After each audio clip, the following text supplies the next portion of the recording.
Carl Ziegler, in his laboratory in Germany, produced polythene granules from petroleum.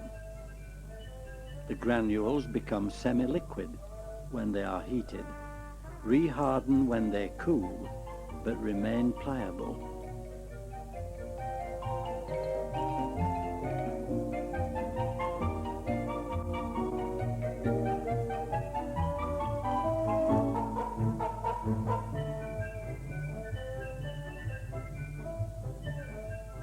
In this old warehouse, Derek Lambert converts granules into plastic bags.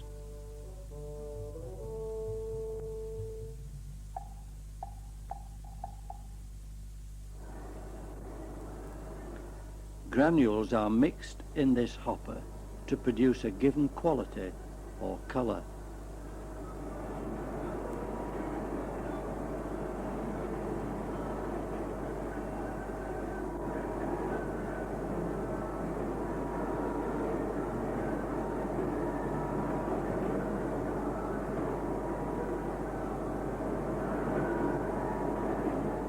Drawn along to another hopper, from which the flow of granules can be regulated on the way to the heating elements, which will change them to a semi-liquid state.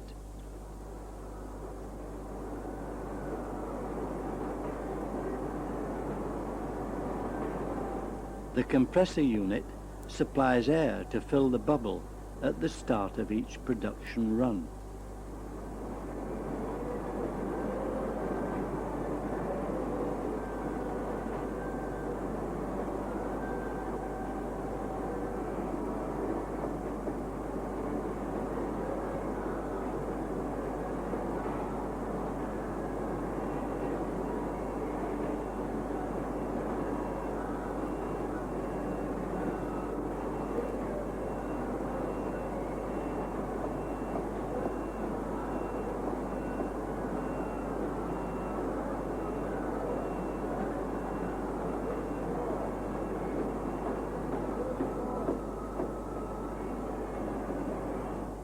Holes around the extruder ring direct air onto the outside of the bag to cool it.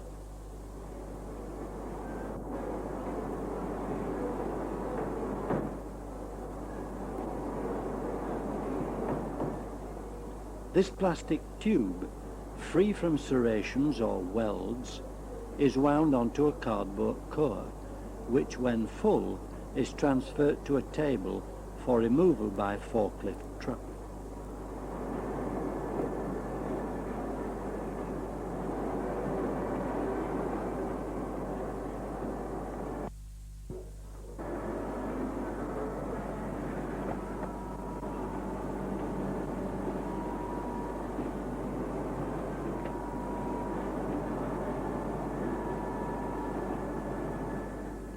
As the bag is being collected on another roller, a sample is cut to a given size.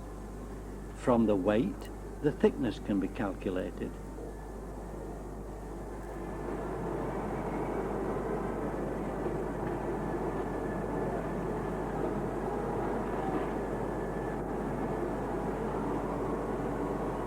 The width of the bag is measured and the controls adjusted to correct manufacture if necessary.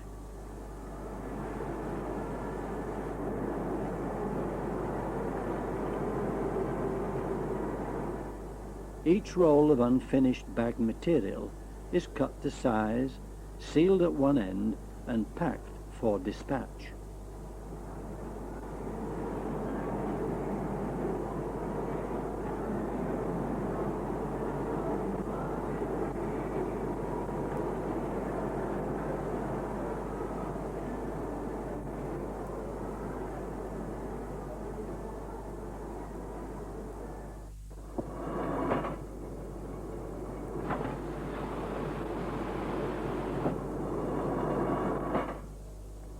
Rolls of tear-off bags are made as it goes through a machine, which welds one end and perforates the bag.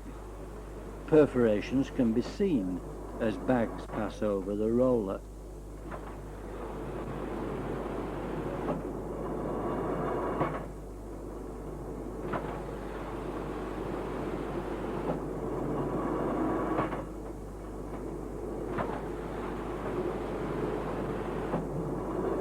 certain amount of waste accumulates, and this is fed into a recycling machine to make granules for reuse.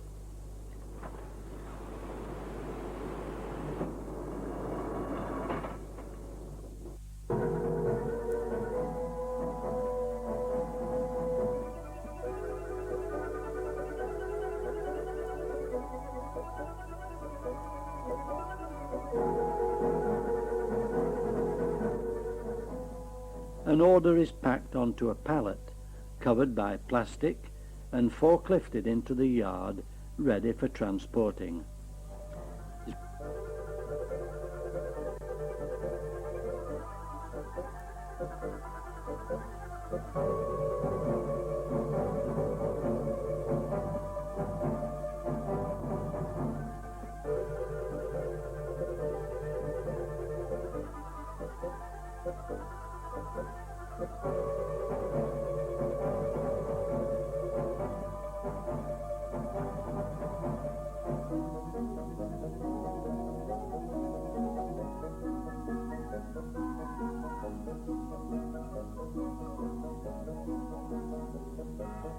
Ziegler's efforts resulted in disposable rubbish bags, cheap carrier bags, and for farmers to conveniently store silage.